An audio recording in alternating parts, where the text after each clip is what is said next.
pictures now. So over here, well, what do we see? What do you observe here? So take a moment. Well, probably what you notice right away is down here, there's a caption. It says, Portrait of Alexander Hamilton. And then over here, you can see this is where it came from, National Gallery of Art, the Life Images collection, Getty Images. So those are some words that have to do with this. You can see it's a picture of a person. It's a mostly dark picture, except for this part right here is kind of the light part of the picture.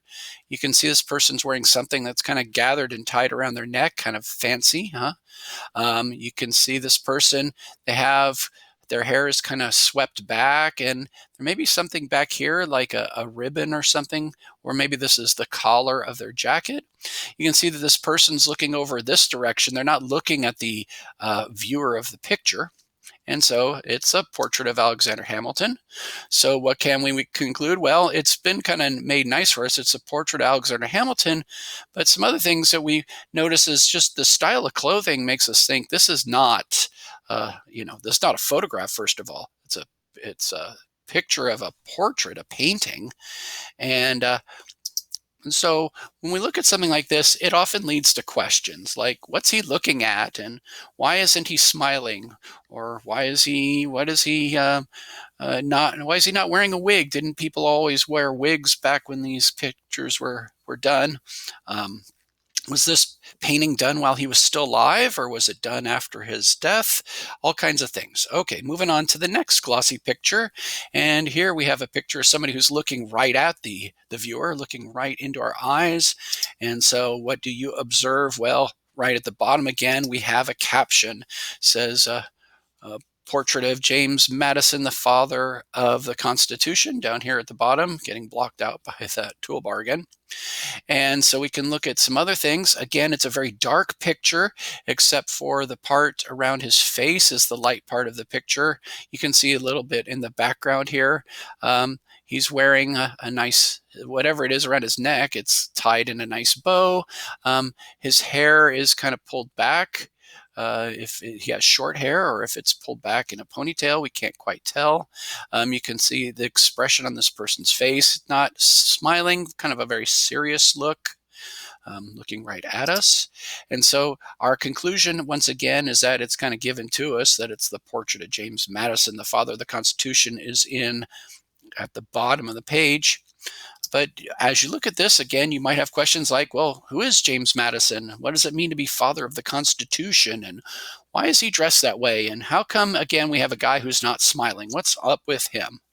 And this is a painting. It's not a photograph. And so what's the deal with this guy having a painting of himself, huh? Well, here's a quite different picture. And so let's observe. So one of the things that you might observe right away is that this picture looks like it's got all sorts of little tiny marks on it, almost like it's made out of fabric or something. So you can see there's all sorts of these tiny little lines throughout, and you can even see them on his face. And this is something that you might notice if you've ever looked at a dollar bill up closely. If you look at money closely, you can see that when you see the picture of the president or the person on the money, that it has this sort of look to it. You can see down here, it says portrait of Roger Sherman, who came up with the Great Compromise. And so, all right, well, we have that. You might observe also that he's wearing, looks like a coat.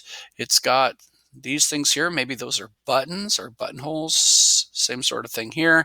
Looks like he's wearing something underneath this. It's got some white to it. And so what can we conclude? Well, we can conclude it's a portrait of Robert Sherman, who came up with the Great Compromise. But then, well, who is that? Who is Roger Sherman? What is the Great Compromise? And how come this picture doesn't look like the other ones? How come it has this sort of fabric look to it? Okay. Here's the next picture, and you can see that it's a photograph now. This is an actual photograph of a place. So that tells us something. Because it's a photograph, we'll be able to draw some other conclusions. Down at the bottom, you can see it says Assembly Room of Independence Hall, Philadelphia, or Pennsylvania's State House. And you can see this is a room with tables and chairs. And you might notice these things here, it looks like it looks like a feather. And here you can see a candlestick. Over here looks like the opening for a fireplace. One thing too is that you can notice the chairs are all arranged so that they're facing this over here, and that this chair and table are raised up a little higher than the other surrounding tables and chairs. Here you can see there's some lighting, a chandelier. It's got candles on it. So wherever, whatever time this was in history, it was certainly a time before light bulbs, right? So Pennsylvania State House. So what can you conclude?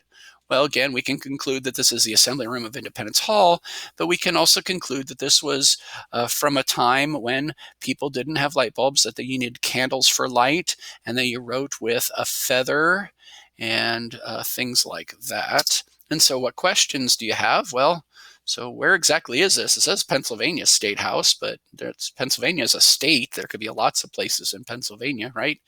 And you might notice, again, I have that question of how come this up here, there's a seat for somebody that's up higher than everybody, where everybody else is sitting. On to the next glossy picture. And so here you can see it's labeled for us once again.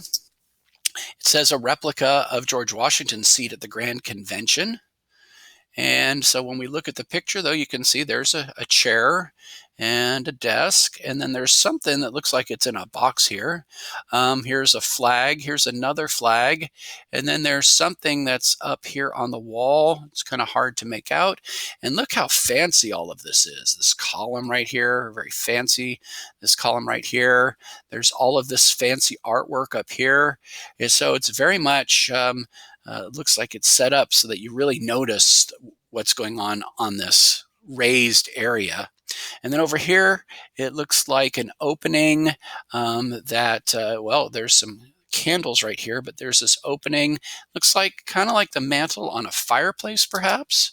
And so what can we conclude? Well, we can conclude that this is a replica of George Washington's seat at the Grand Convention. Remember, a replica means it's something that's meant to look exactly like what it is. So that this chair right here is supposed to be exactly like the chair that George Washington sat in, but it's one that's made recently.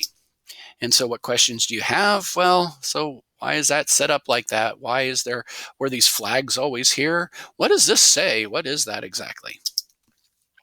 And here we have a different person. This time it's another one of those pictures where you can see all the lines of everything, like it's printed on fabric or something like that. And so what do you observe? Well, at the bottom it says portrait of Gouverneur Morris, who helped write the final draft of the Constitution. Okay, what does that mean? That's confusing, but let's notice some other things. This man, looks like he has a walking stick in his hand. In his other hand, he has a piece of paper. You can see he's looking off this way. He's not looking at the person who did the painting, did the artwork. He's sitting on a chair, and then you can notice right here, this is a prosthetic leg. It's not quite a peg leg, but you can see that this man is missing part of one of his legs, and so he's got this so that he can walk. You can see there's some things that were spilled down here. He's got a shirt on that's got some fancy cuffs on it, and a fancy jacket. And again, he has this sort of fancy wear where it's this white thing tied around his neck. His hair is kind of pulled back. All right. And what can you conclude? Again, well, it's Gouverneur Morris, whoever he is, and he helped write the final draft of the Constitution. So it's a picture of a person. What questions do you have? Well,